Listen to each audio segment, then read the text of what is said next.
Seorang wanita yang lahir di New York bernama Sasha Samsudin. Dia lahir pada saat ulang tahun kemerdekaan Amerika, yaitu 4 Juli 1988, dan merupakan putri sulung dari keluarga yang menghargai indahnya perbedaan. Sasha memeluk agama Kristiani, sementara mamanya yang bernama Tahra Samsudin seorang ibu rumah tangga yang menganut agama Hindu. Sang ayah bernama Ken Samsudin adalah orang natif Amerika, suku asli sana, jadi seperti Indian gitu, dan ayahnya tersebut menganut agama Muslim. Sasha punya adik cowok yang 3 tahun lebih muda usianya bernama Ken juga, sama seperti nama bapaknya. Adiknya Sasha juga beragama Muslim mengikuti sang ayah. Sasha merupakan gadis yang pintar menghidupkan suasana, orang suka banget berteman sama dia. Karena selain anaknya asik, dia juga berwawasan luas, suka membantu teman yang sedang kesusahan, dan senang jadi pusat perhatian. Sejak tahun 2013, Sasha bekerja pada agen properti untuk bagian pemasaran dan juga manajer sosial media. Kalau ada yang ingin memperjualbelikan apartemen rumah atau properti lainnya, Sasha akan muncul di berbagai platform sosial media sebagai juru bicara, melakukan penawaran, dan bahkan dia sering menjadi pembawa acara kalau sedang ada acara bazar atau promosi properti di televisi. Dia juga beberapa kali mendapatkan penghargaan sebagai salah satu wanita yang paling komunikatif dalam sebuah acara TV lokal yang ada di Orlando. Sampai kemudian saat ulang tahunnya yang ke-27, di bulan Juli 2015, Sasha memutuskan pindah ke sebuah apartemen yang bernama Upton Place. Di sini katanya tempatnya lebih nyaman dan gak terlalu jauh dari tempat dia bekerja. Akhirnya, Sasha tinggal di apartemen tersebut yang gak terlalu besar dan menempati kamar di lantai 3 bernomor 345. 3 bulan kemudian, tepatnya hari Jumat 16 Oktober 2015, kebetulan saat itu baru saja final Liga Soccer Orlando. Jadi Sasha dan teman-temannya memutuskan untuk ngumpul dan minum-minum, merayakan kemenangan tim soccer favorit mereka. Saat itu Sasha dijemput oleh temannya yang bernama Anthony. Kemudian mereka pun nongkrong, minum, serta berdansa. Saat menjelang tengah malam, ternyata Sasha baru ingat dia ada janji ketemuan dengan salah satu klien besok paginya. Jadi kemudian dia pamit kepada Anthony dan beberapa teman lainnya. Saat itu Sasha melihat Anthony sudah cukup mabuk berat, jadi dia nggak enak untuk minta diantar pulang. Sasha pun keluar dari klub itu dan mikirnya mau naik taksi aja. Ternyata keluar dari klub, Sasha baru sadar dia itu nggak bawa dompet dan handphone. Kemudian dia mencoba berjalan kaki untuk kembali ke apartemennya. Beberapa saat kemudian, ada 2 orang wanita yang bertemu Sasha di jalanan. Kedua wanita tersebut kebetulan lagi nunggu taksi online, Uber, dan mereka khawatir melihat Sasha berjalan kaki sendirian di tengah malam. Kemudian wanita itu menawarkan untuk memanggilkan Sasha taksi Uber. Bahkan saking khawatirnya, mereka ikut mengantarkan Sasha sampai ke lobi apartemennya di Upton Place. Saat tiba di sana, mereka bertemu dengan seorang security apartemen tersebut yang bernama Stephen, yang berusia 33 tahun kala itu. Nah, saat itu, Stephen tidak mengizinkan Sasha masuk, karena Sasha tidak berhasil menunjukkan KTP dan ternyata dia nggak bawa kunci apartemennya juga. Jadi security Stephen tidak mau membiarkan orang masuk sembarangan ke apartemennya tanpa bukti bahwa dia memang penghuni di sana. Sampai akhirnya, setelah mengecek ke komputer, Stephen percaya bahwa Sasha memang salah satu penghuni di apartemen tersebut. Dan 2 wanita pengantar tadi pun akhirnya pulang. Terlihat ke CCTV yang ada di lorong apartemen, Sasha terlihat mencoba naik dari tangga karena nggak bawa kunci. Jadi dia nggak bisa akses lift. Karena kebingungan, terlihat ada seorang pria yang mengikuti dan menanyakan apakah dia baik-baik saja. Sasha jawab baik-baik saja. Lalu dia naik terus melalui tangga darurat ke lantai 3. Sekitar pukul 1.48, jadi udah masuk di hari Sabtu 17 Oktober 2015. Pada pukul 2.06 pagi, Sasha terlihat turun dan naik lagi ke apartemennya, diikuti security Stephen, karena Sasha minta tolong pintu kamarnya digesek dengan kunci cadangan, namun kelihatannya gagal. Kemudian di pukul 2.25 pagi, Sasa bilang mungkin kunci cadangan miliknya itu ada di mobil. Dia pun minta tolong security Stephen membantunya mencongkel pintu mobilnya di parkiran. Tapi ternyata beberapa saat kemudian mereka balik ke apartemen karena nggak ada kunci juga di dalam mobilnya.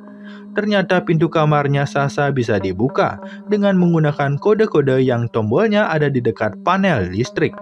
Jadi katanya Sasa baru ingat kode pintu kamarnya. Dia berhasil masuk dengan selamat dan beberapa jam kemudian sekitar 6.36 pagi terlihat di CCTV security Stephen membawa bungkusan plastik besar dan membuangnya di sampah yang ada di depan apartemen. Pagi harinya sekitar jam 9 pagi, Sasa nggak muncul untuk menemui sang klien.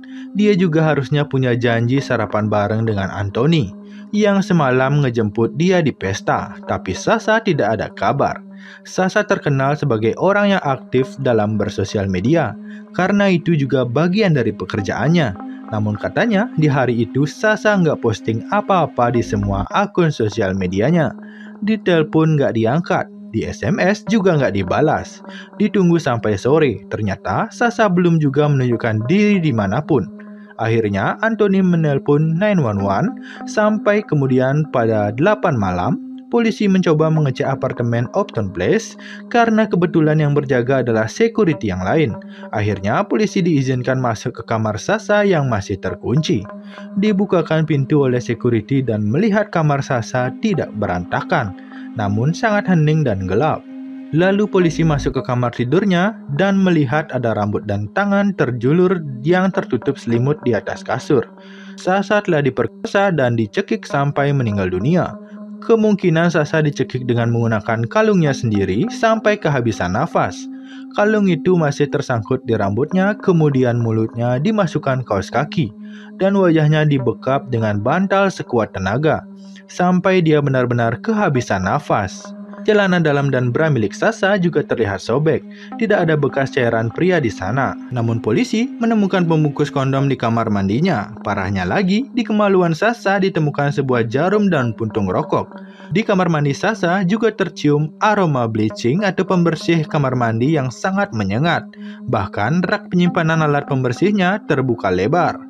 Polisi menemukan jejak tapak sepatu pria di lantai kamar mandi dan di lantai kamar tidurnya Sasa. Tentunya kabar kematian Sasa ini mengagetkan pihak keluarga dan kerabatnya, karena Sasa cukup terkenal ya di Orlando dan sering masuk TV sebagai pembawa acara. Mereka sangat tidak menduga ada yang tega melakukannya. Awalnya, polisi menanyai security Stephen karena dia merupakan orang terakhir yang bersama-sama Sasa. Menurut Stephen, pagi itu setelah Sasa masuk ke apartemennya, Sasa menerima tamu yaitu seorang pria dan mengajaknya masuk. Hal inilah yang kemudian membuat polisi mewawancarai mantan pacar Sasa yang bernama Ben. Lalu mengambil sampel DNA Ben ternyata negatif. Bahkan pacar Sasa yang bernama Tyler juga diwawancarai dan diambil DNA. Serta sidik jarinya ternyata Tyler juga negatif. Setelahnya polisi mewawancarai dua wanita yang mengantar Sasa ke apartemennya. Namun, kedua wanita tersebut mengatakan terakhir kali mereka masih melihat Sasa hidup. Sampai kemudian polisi mengecek ulang di CCTV apartemen dan mencoba melihat siapa kira-kira pria yang diundang Sasa ke apartemennya. Tapi nggak ada di CCTV. Makanya polisi mulai mencurigai sang security Stephen. Menurut info harusnya shift terjaga Stephen hanya sampai pukul 6 pagi. Namun di CCTV Stephen terlihat baru pulang 6:39 pagi. Polisi kemudian memeriksa tempat sampah. Kira-kira barang apa yang dibuang oleh Stephen pagi itu? Ternyata isinya adalah tisu-tisu bekas dan beberapa baju merek Sasa Samsudin. Disinilah kemudian polisi menangkap Stephen dan mengambil DNA-nya. Namun memang terjadi keanehan ya, karena pada saat itu ditemukan beberapa DNA yang kemungkinan ada yang menyentuh dia saat di klub malam. Tapi di bagian kemaluannya sama sekali tidak ada DNA orang asing. Begitu juga saat polisi mencocokkan DNA Stephen, memang ditemukan DNA-nya namun sedikit di bagian dada Sasa. Kemudian Stephen merubah lagi ceritanya dengan mengatakan bahwa antara dia dan Sasa malam itu sempat bermesraan atas dasar suka sama suka. Tapi kemudian Stephen pergi begitu saja dan Sasa masih hidup kala itu. Bahkan di lengan Stephen ditemukan bekas cakaran dan gigitan, namun Stephen bilang di saat pemesraan sama Sasha, si Sasha ini ganas banget sampai akhirnya polisi melakukan tes kebohongan dan hasilnya Stephen dianggap berbohong. Sebenarnya saat itu terjadi keraguan juga ya, karena kan gak ada bukti mutlak yang menunjukkan siapa pelakunya. Dia hanya berkilah bahwa dia buang sampah milik Sasha, karena melihat plastik sampah di depan pintunya. Jadi sekalian saja dia bawa untuk dibuang. Namun menurut pengelola, biasanya penghuni membuang sampah di ujung lorong yang terhubung langsung dengan pembuangan di lantai dasar. Dan nggak pernah ada security mengurus sampah para penghuni.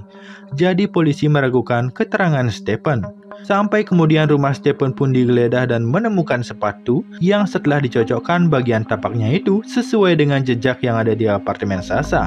Bahkan saat polisi memeriksa komputer Stephen, di histori pencarian Google-nya ditemukan bagaimana membuka kode kunci apartemen orang lain, bagaimana membersihkan bekas noda darah tanpa ketahuan, dan bagaimana orang tanpa meninggalkan DNA dari hal-hal tersebut.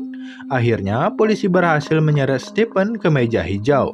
Dalam persidangannya, tim pengacara Stephen mengatakan polisi terlalu memaksakan kliennya sebagai tersangka karena tidak ditemukan DNA Stephen di kemaluan Sasha.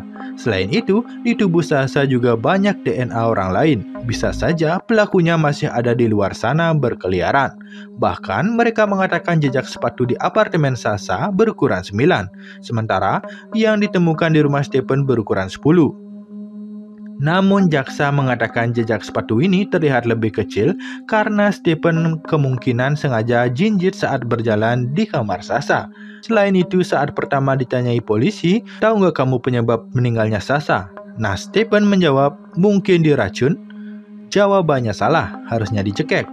Tapi menurut polisi, ini sangat dibuat-buat. Biasanya jika orang nggak tahu tentang penyebab kematian korban yang dibunuh 100%, jawaban mereka adalah ditusuk atau ditembak. Nah, jawaban Stephen diracun menurut psikolog terlalu dipikirkan, supaya terkesan dia memang nggak tahu apa-apa. Polisi menyimpulkan tidak adanya DNA Stephen di kemaluan Sasha, karena Stephen menggunakan sarung tangan karet.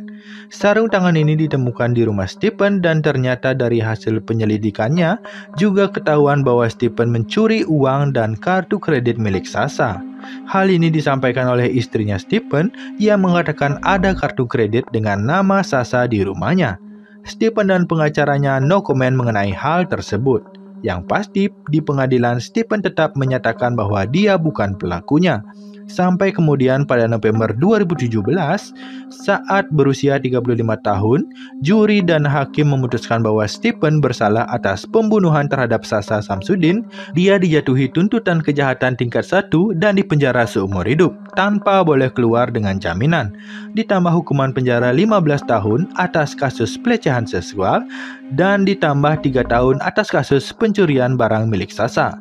Dalam hal ini, Stephen akan berada di penjara sampai usianya habis. Setelahnya, pihak keluarga Sasha melakukan tuntutan terhadap pemilik apartemen Upton Place, di mana sistem kode keamanan pintu apartemen mereka yang mudah dibajak karena menurut kepolisian, Stephen berhasil masuk ke kamar Sasha dengan mempelajari kode tersebut dan membunuh Sasha yang tertidur. Keluarga juga menuntut pengelola apartemen tentang penerimaan karyawan, khususnya security di sana yang dianggap lalai mempelajari background mereka.